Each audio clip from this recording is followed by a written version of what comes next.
Recently, there was an article in the Wall Street Journal about Elon Musk talking about the non-stop grind and how he's essentially requesting his workers to put in the same amount of effort and sacrifice as him for the good of Twitter and for the success of the business. There was a little bit of nuance that was missing from that article. Elon Musk is the owner of the business, and he also paid around $43 to $44 billion to purchase Twitter. That was a price that's universally understood to be a massive overpay for that company. Is that the fault of his employees? Well, not really. He's shared some thoughts in the past around Silicon Valley, which I agree with in terms of workplace culture and entitlements and the value that an employee adds versus the value they receive from the company, and how that's potentially unsustainable at times.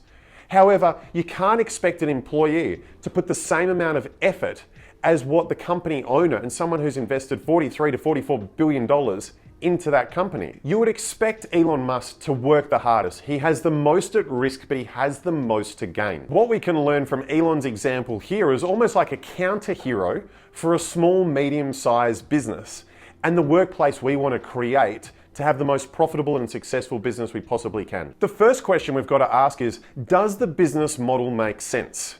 When you look at Twitter, it's unprofitable, and also he paid a significant amount over the value of what that business is really worth.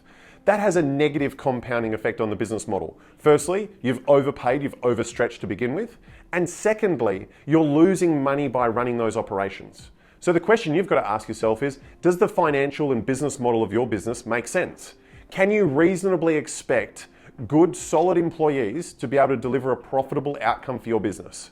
If you've got a business model where you need exceptional people to deliver amazing things and it's questionable whether you'll still make a profit, there's some things that might be broken within your business model. Look at that first. Does your business model make sense, and can you be sustainably profitable on that framework? This leads to the second takeaway point, the importance of vision. You've probably read all the statistics around once you pay an employee over a certain amount, it's not so much the dollar value that they're paid, it's more around the vision and where they fit into that vision of the business. Don't get me wrong, we're not saying that you just pay people nothing and they'll rock up to work. But the reality is once you pay them over a certain level, it's about professional engagement, it's about personal enrichment.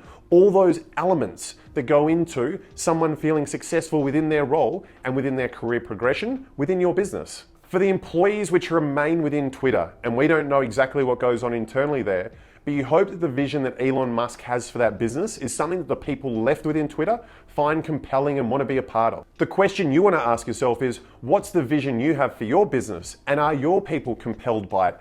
Do they want to do that little bit extra? Do they want to invest in their personal journey into your personal journey for your business? And from vision comes the third point, which is culture. Whether Elon Musk has intentionally sought out to achieve this or whether his actions have just achieved it, he has created demanding culture within Twitter. Now you might say, well, a demanding culture sounds really good. You're setting high expectations. I actually think a high expectation culture is different to a demanding culture. A high expectation culture is when people have clear outcomes with a definitive time frame to achieve those objectives.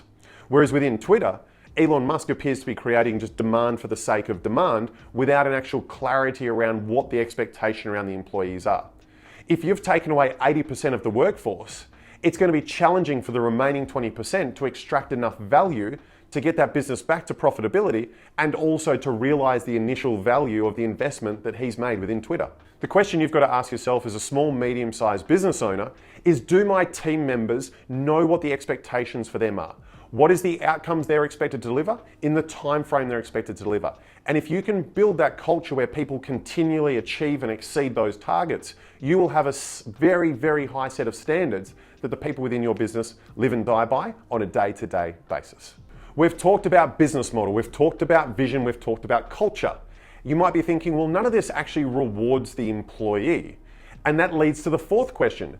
Do you need a bonus system? Because we said earlier that Elon Musk is highly motivated because of how much he's invested in the business, and probably not so much at the moment at what he can get out of it. It's actually managing the risk because of how much he paid for it. My thoughts around a bonus system are simple. I'm personally a big believer and an advocate of them, but at the same time, I've seen businesses with amazing cultures and not a dollar is paid to anybody for a bonus. And I've also seen businesses where they have a terrible culture and people get paid bonuses. There's no correlation between having a bonus system and having a good culture that compels people to want to achieve the vision of that business.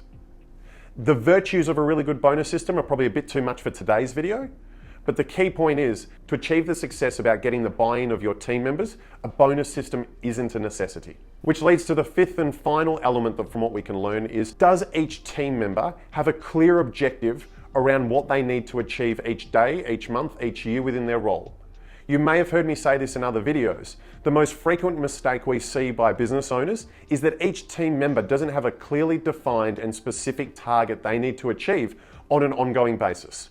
What the business owner or the leader of the business believes an individual should achieve is often vastly different from what that team member themselves thinks they need to achieve to be successful in that role. Make sure you've got clarity in terms of what each role needs to achieve and that person understands what they need to achieve themselves. Therefore, the objective of each team member should be to add enough value so that the totality of the value being derived by each team member makes your business a thriving and profitable enterprise. These are the 5 takeaways from today. Firstly, make sure your financial and business model makes sense. The second is have a compelling vision for your team to then build a high expectations culture. Number 3. Do you need a bonus system? Yes or no? Number 4. And number 5, make sure that each team member has very clear objectives around what they need to achieve each and every day within your business. Elon Musk's challenge, amongst many, is that he's eliminated 80% of his workforce out of necessity because of how much he paid to get it back to profitability. Does he have enough people now to realize enough value to create the outcome he needs financially from his investment in Twitter?